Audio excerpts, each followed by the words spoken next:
The village of Verdant Whispers lay nestled between two ancient hills, cradled by the green arms of towering trees.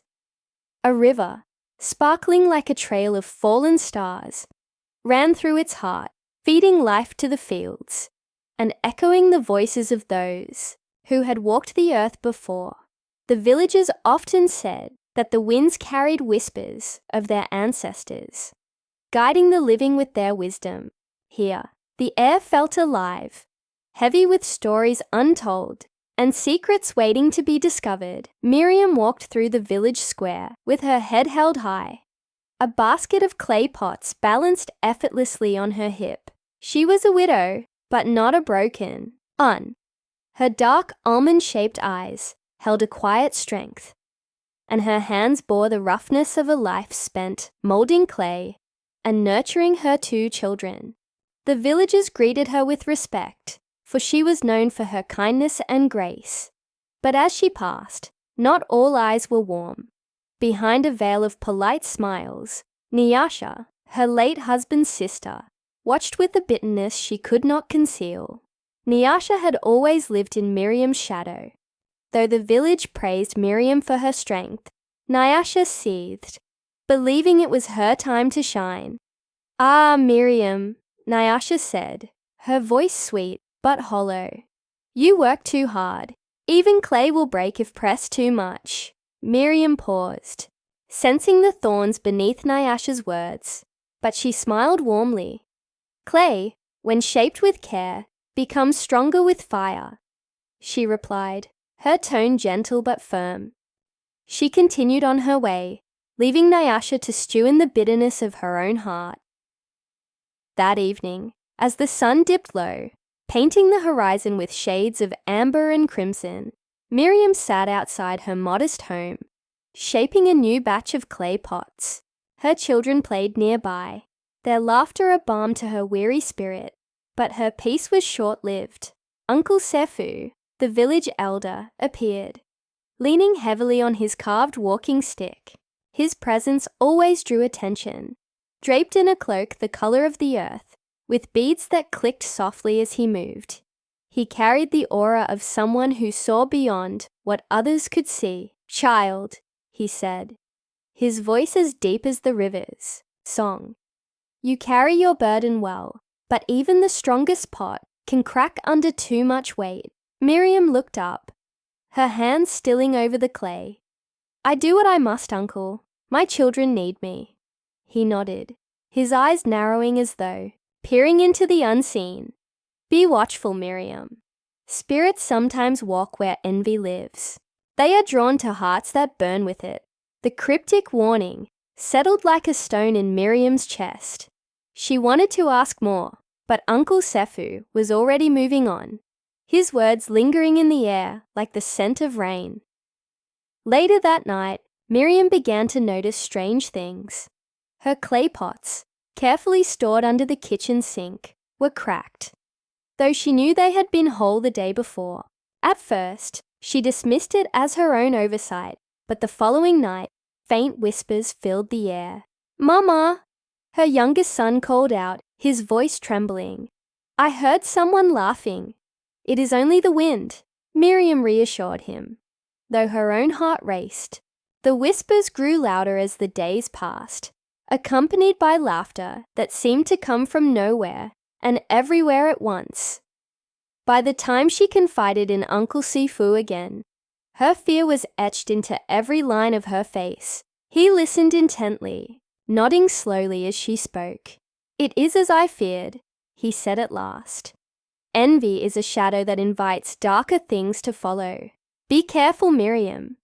The unseen world watches, and it listens." Miriam's thoughts turned to her late husband. Before his death, he had made her promise to uphold the family's honor, to raise their children with dignity, and to protect their legacy. But now, she felt the weight of his expectations more heavily than ever. The whispers in her home grew louder, and her suspicions began to take shape. Nyasha's smile had always been too sharp, her compliments too thin, though Miriam wanted to dismiss the thought. the words of Uncle Sefu rang in her ears. Spirits sometimes walk where envy lives. She resolved to keep her suspicions to herself, for now. Tradition demanded unity, and she would not risk shame by accusing Nyasha without proof. As the days passed, the atmosphere in the village shifted. The whispers in Miriam's home seemed to follow her, trailing like shadows in the wind. Even the air around her felt heavier, as though the spirits themselves were holding their breath. One night, as she knelt by her children's bedside, singing a lullaby her mother had once sung, to her, she felt the hair on her neck stand on end. It was as if the house was watching her, waiting. And so, Miriam sat in the quiet of her home, her hands clenched tightly in her lap. She whispered a prayer to the ancestors, seeking guidance, as the wind outside carried the faint sound of laughter. The shadows in the corner of her home grew darker, and with them, so did the unease in her heart. She had no choice but to wait and watch, hoping the truth would reveal itself before it was too late. The night was quiet, but uneasier. A silence so heavy that it seemed to press against the walls of Miriam's modest home. She had just finished tidying up her kitchen, her hands still dusted with clay from the day's work. As she turned to leave, a faint scratching sound reached her ears.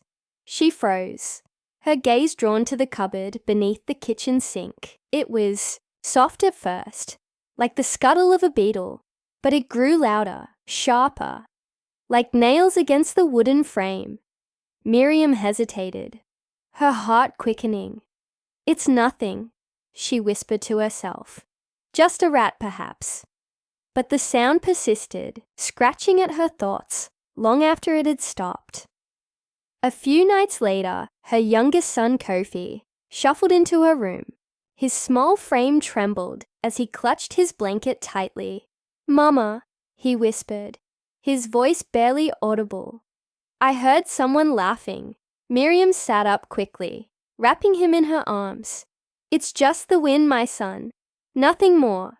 "But it sounded close," he insisted, his wide eyes brimming with fear, like it was inside the house. His older sister, Adisa, soon joined them, her face pale. "Mama, I heard it too." It was like someone whispering my name. Miriam felt a chill run down her spine. She glanced around the room, her eyes searching for anything out of place. "Go back to sleep," she said firmly, masking her own unease. "I will keep watch." But as the children returned to their beds, Miriam sat in the darkness, her ears straining against the silence. And in that quiet, faint whispers seemed to drift through the house, as if carried on an unseen wind. The whispers soon gave way to something far worse. Kofi's laughter grew quieter with each passing day, replaced by a persistent cough that left him weak and pale. Miriam tried everything: herbal teas, warm compresses, and prayers whispered to the ancestors, but nothing worked. She finally sought the help of the village healer, an elderly woman whose wisdom was revered. The healer examined Kofi, her hands gentle but firm. "This is not an illness of the body," she said grimly. "It is something deeper." The healer's words spread quickly through the village, fueling murmurs of a curse. Miriam could feel the weight of their stares, their whispers sharp as thorns. Returning home, Miriam decided to distract herself with her work. She reached under the kitchen sink for her clay pots, but stopped short. The pots were cracked, their surfaces marred with jagged lines. She frowned, running her fingers over the damage. "How could this happen?" she murmured. She had checked them just days ago, and they had been flawless. A sudden, unwelcome thought crept into her mind. She remembered the day Nyasha had visited, her eyes lingering on the pots with an odd intensity. Nyasha had always been cordial, but her words often carried a hidden edge. Miriam thought back to the comments, the sly smiles. "Your hands are blessed," Nyasha had said once, though her tone was bitter. "It's no wonder the village sings your praises. If only I had such luck." Miriam shook her head, trying to push the thoughts away, but the seed of suspicion had been planted, and it grew with every cracked pot, every whispered word in the night.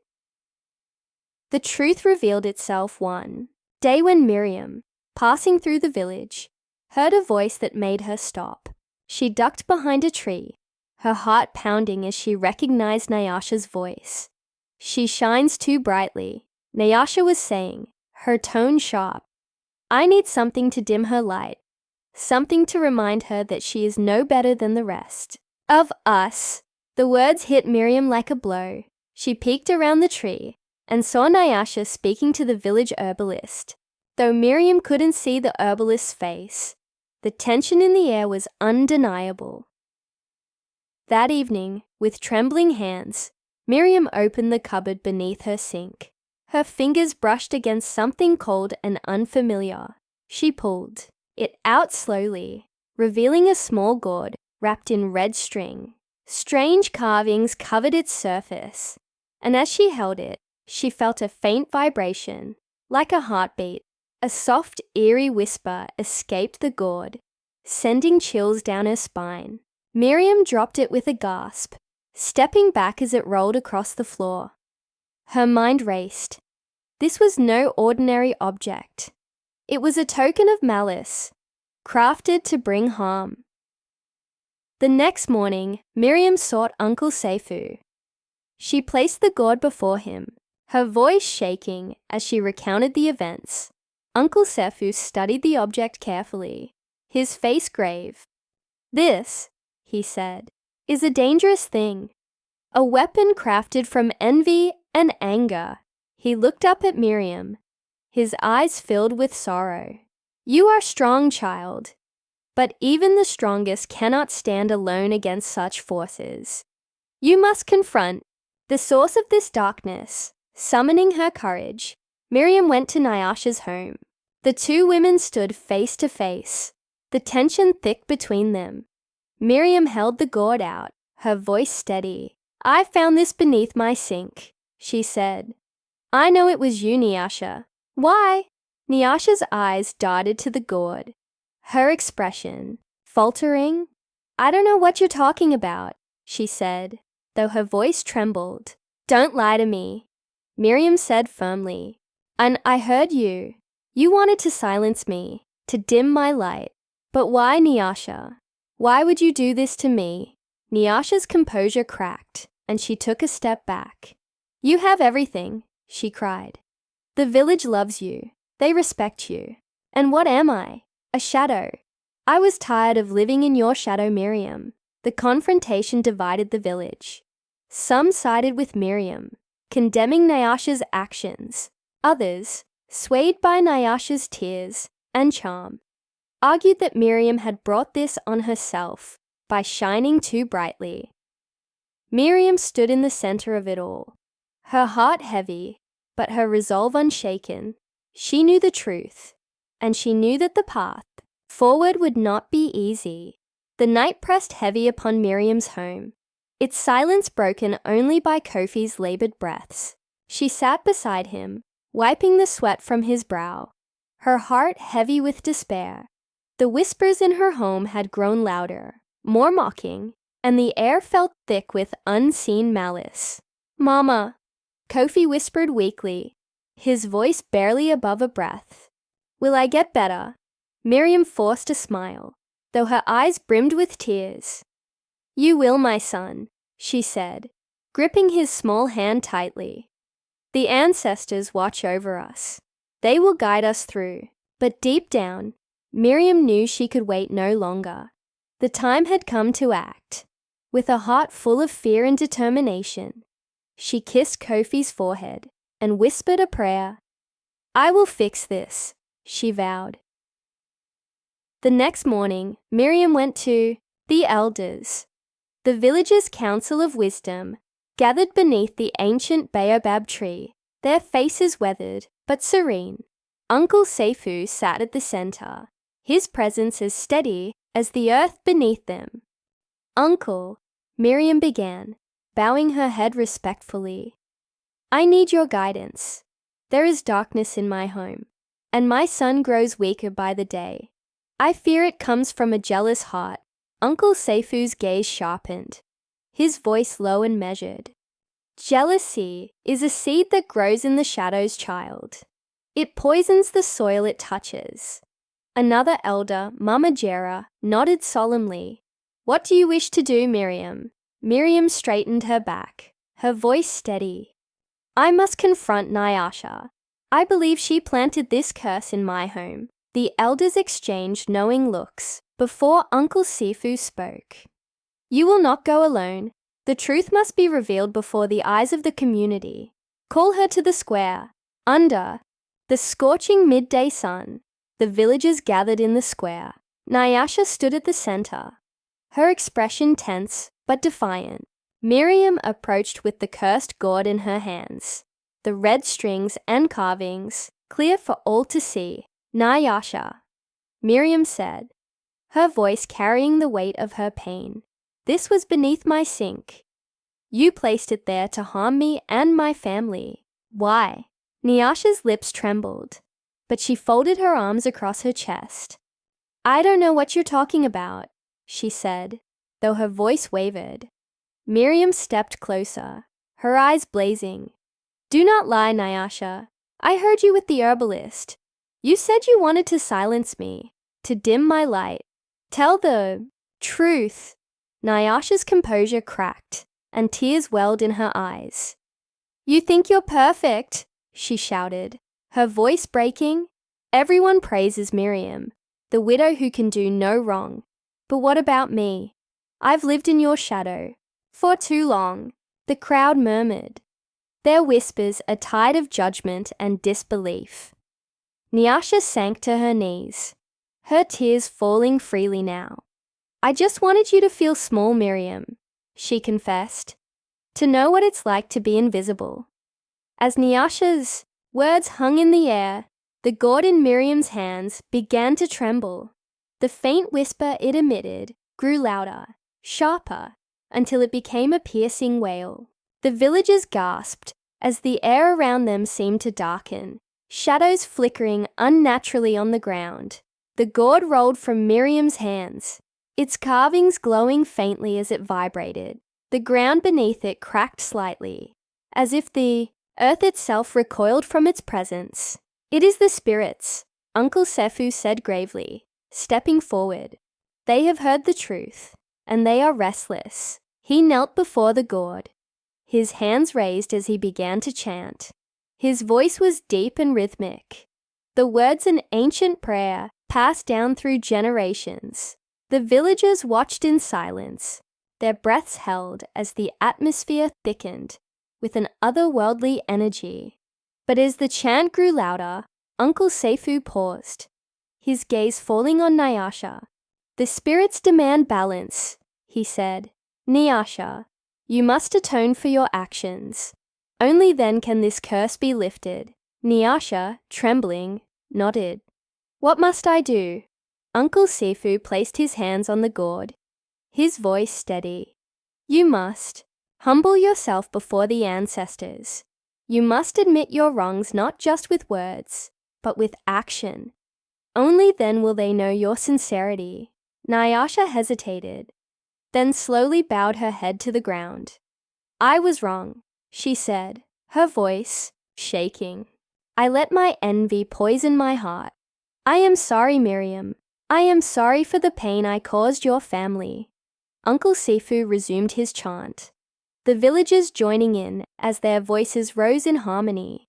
The gourd trembled violently before it shattered with a deafening crack, releasing a dark, smoky shadow that disappeared into the sky. But the balance was not yet restored. A sudden hum filled the air, growing louder until it became the sound of wings. A swarm of locusts descended upon the village. They headed straight for Nyasha's home, devouring her crops and leaving her fields barren. The villagers gasped in unison, some shielding their faces as the swarm passed. "It is the ancestors' judgment," Mama Jera said softly. "A lesson to us all." Nyasha fell to her knees, her face buried in her hands as the weight of her actions bore down on her. When the swarm dissipated, Nyasha turned to Miriam, her face streaked with tears. "Please," she begged, "forgive me. I cannot undo what I've done, but I will spend the rest of my days making amends. Please, Miriam." Miriam looked at Nyasha, her own heart torn. The pain of betrayal was fresh, but so was the memory of Uncle Seifu's teachings. Hatred only grows in the soil where envy once thrived. "You hurt me, Nyasha," Miriam said softly, her voice steady. "But holding on to that hurt will not heal what has been broken." She placed her hand on Nyasha's shoulder. "I forgive you." The words seemed to lift a weight from the air, and for the first time in weeks, Miriam felt a sense of peace. The villagers murmured their approval, their hearts touched by the display of forgiveness. The morning sun rose slowly over the village, its golden light spilling through the trees like a promise of hope. Inside Miriam's home, the air felt lighter, as though the unseen shadows that once lingered had finally been swept away. Kofi sat up on his mat, his small frame no longer weighed down by sickness. His cheeks, once pale and hollow, now glowed with a soft warmth. "Mama!" he called, his voice clear and strong.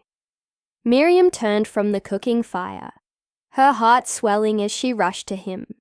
"Kofi!"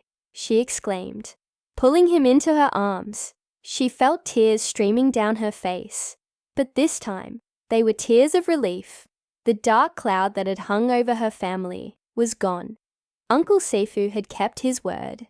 The curse was lifted, and with it, the whispers and laughter that had haunted their nights. Peace had returned to her home, and for the first time in weeks, Miriam felt she could breathe again. Word of Miriam's ordeal spread quickly through the village, carried by the voices of elders and the curious whispers of children. One by one, her neighbors came to her door, bearing gifts of food, cloth, and kind words. "You have endured much, Miriam," Mama Jia said, placing a basket of fresh yams at her feet. "But you stood strong, even when the shadows pressed against you. The ancestors have seen your courage." Others nodded in agreement, their voices carrying the weight of admiration. "You have reminded us all of the importance of faith and family," said Kofi's schoolteacher, holding out a bundle of firewood. Though her burdens had been many, Miriam felt her strength reaffirmed in the support of her community. The same hands that had once gossiped and doubted now lifted her up, reminding her that unity was the heart of the village. As the days passed, Nyasha was no longer the proud, defiant figure she had once been. The wrath of the spirits had left, her humbled, her fields barren, and her heart heavy with guilt. She began to seek redemption in the only way she knew how, through action. Each morning, before the sun had fully risen, Nyasha could be seen sweeping the village square. Her movements, purposeful and unhurried, her once fine clothes were replaced with simple garments, and her hands grew calloused from mending broken clay pots and tending to the elders' needs. At first, the villagers watched her with suspicion, their whispers filled with doubt. "She seeks forgiveness now," one woman said, shaking her head. "But can a heart poisoned by envy truly change?" But over time, Nyasha's sincerity became undeniable. She worked without complaint, her head bowed in quiet humility. Slowly, the community began to accept her once more. And though trust was not easily rebuilt, her efforts planted the seeds of hope in their hearts. One evening, beneath the shade of the great baobab tree, Uncle Seifu called the villagers together. His voice, deep and steady, carried over the quiet murmurs of the crowd. This tale, he began, will be told for generations, not just as a warning, but as a lesson.